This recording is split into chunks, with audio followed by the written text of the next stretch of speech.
the whole idea of yes, destroy that, destroy that nigga, tear him all the way down, so he can, so he's a loser like me. That's why you always want to see successful black people cut down, because you want them to be a loser like you. You want them to be down bad like you. You want them to be unable to transcend a situation like you. Keep telling you, we gonna kill that loser mindset. A lot of shit y'all be doing is a loser mindset. But anyway, like I said before, women don't let shit go. So I'm gonna go ahead and play this video real quick. Then we're gonna play a few more things. All right.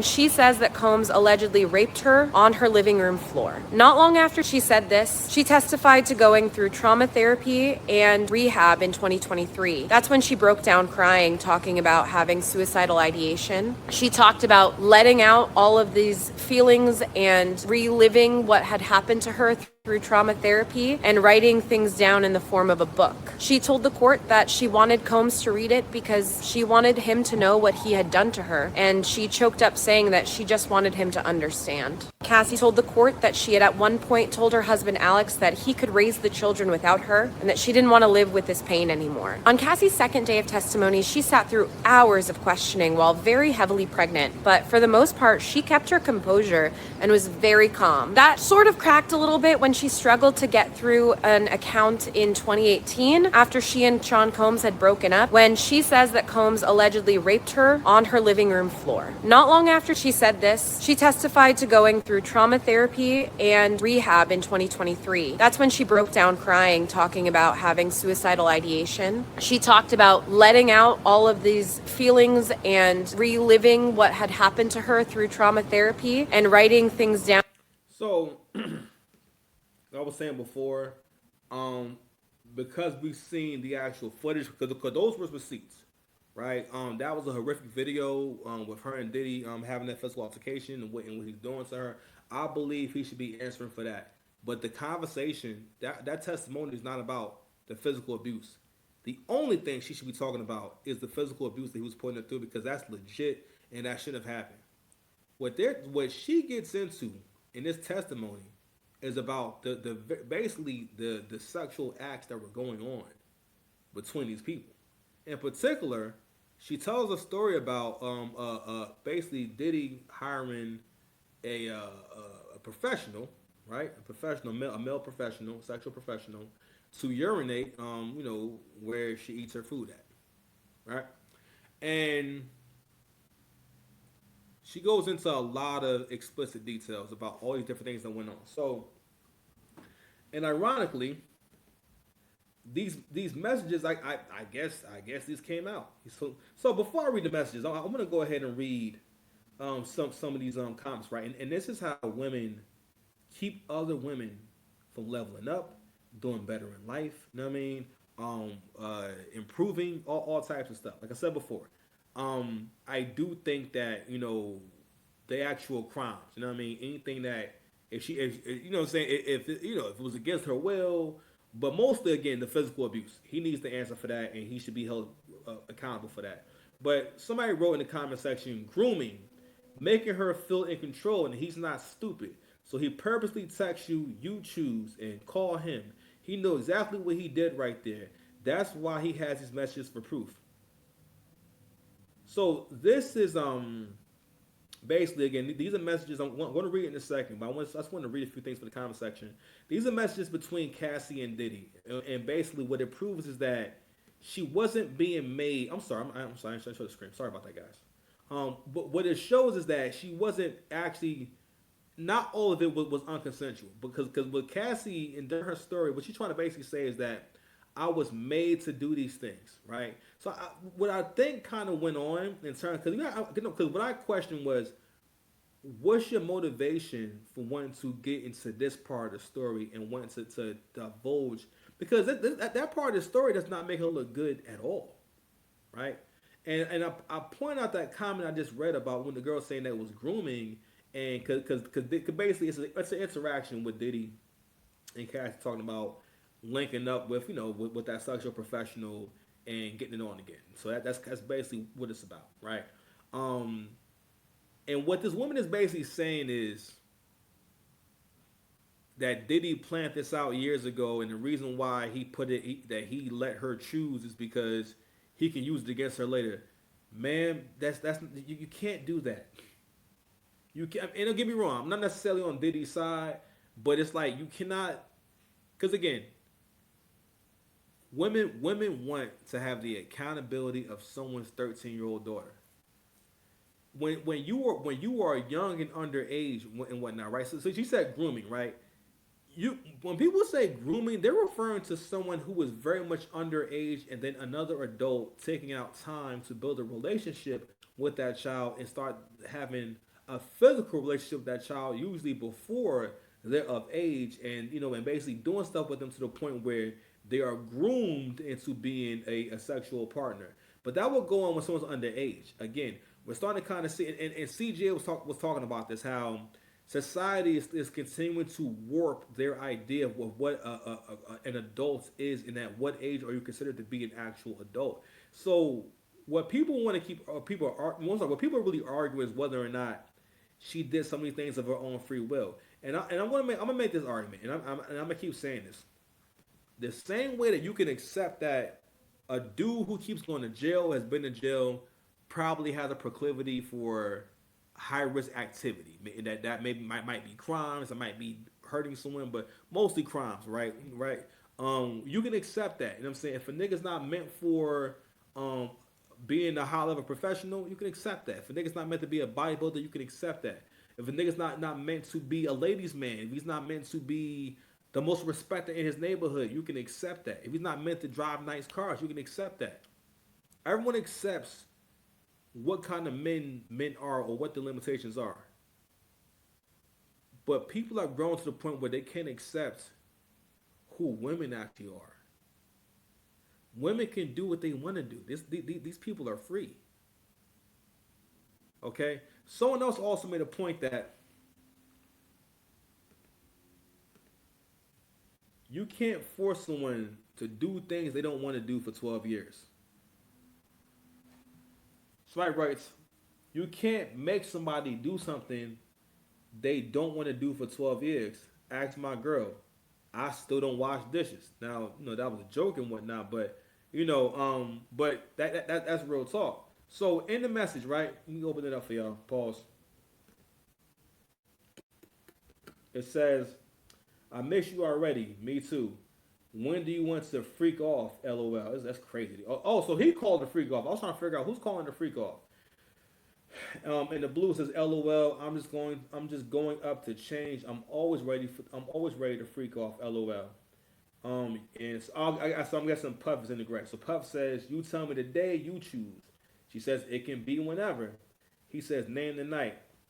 I feel like the weekend or Friday night would be best, so we want time to recover for the work week. This upcoming weekend is the only one I have until the 28th. Okay, I'm on it. But if you can't, we can always do it during the week. That doesn't matter to me. So she's okay. No, she's gray. She's blue. I'm sorry. Anyway, Friday. I wish we could just get Jules here. LOL. Maybe we don't know him that well. I'm sorry. Maybe we could. We don't know him that well. So he says, want to call him and fill him out, and she says, I can do that. Well, I'm sorry. You know what? It don't matter. You see the conversation. You see it, right? I'm sorry. I'm sorry. I'm not a real journalist, but the point is, I wanted to read the messages and whatnot. Because again, you know what? I think the case is important because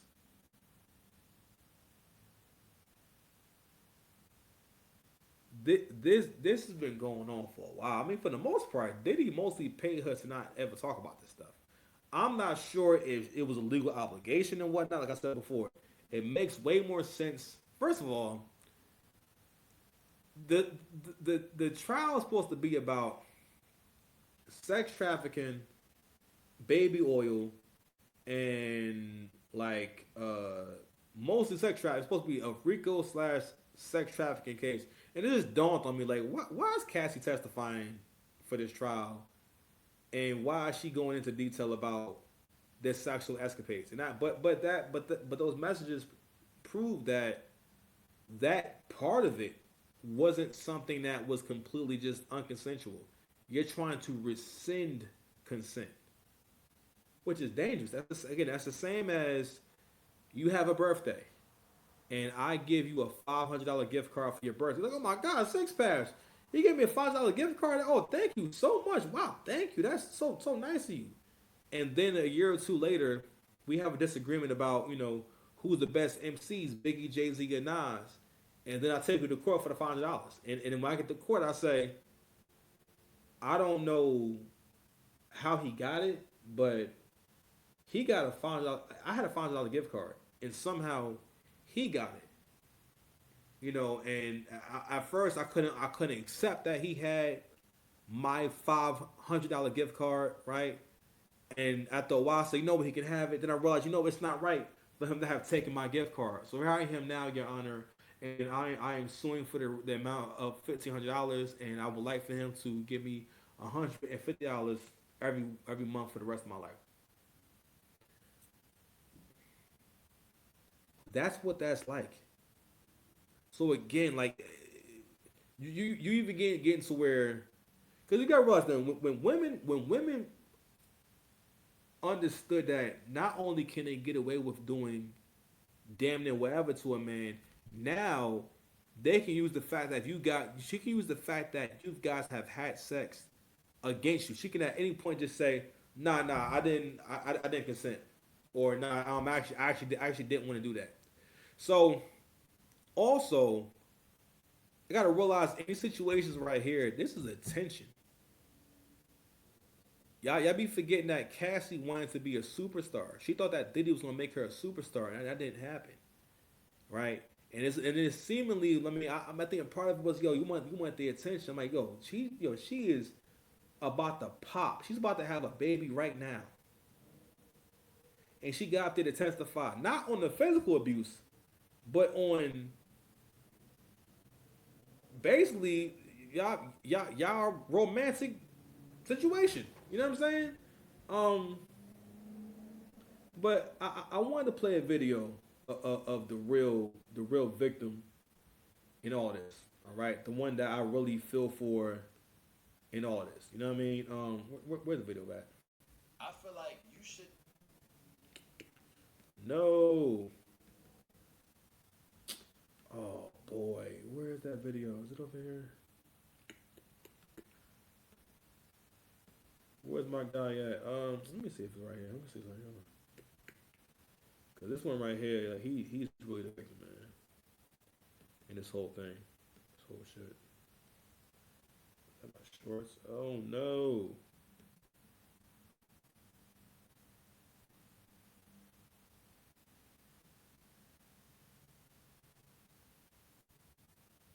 There we go.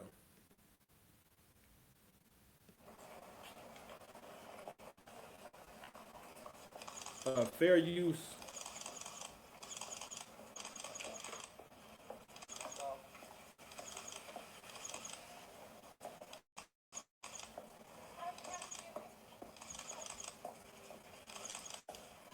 So this is Cassie's husband right here. Sorry, y'all.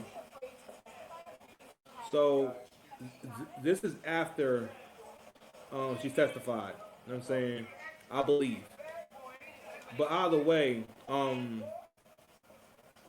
my heart goes out to this guy.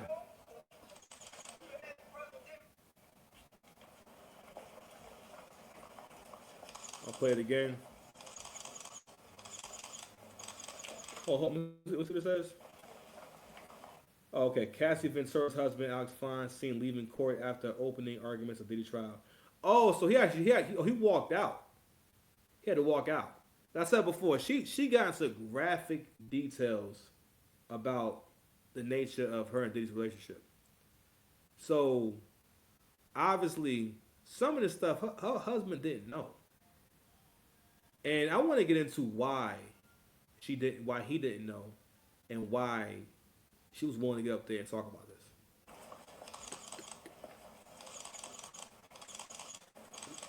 Look at his body language, y'all.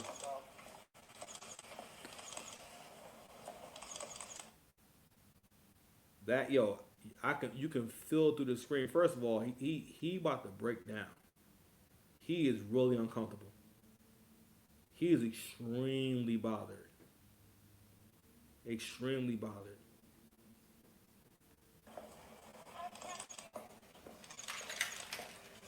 You see his lips?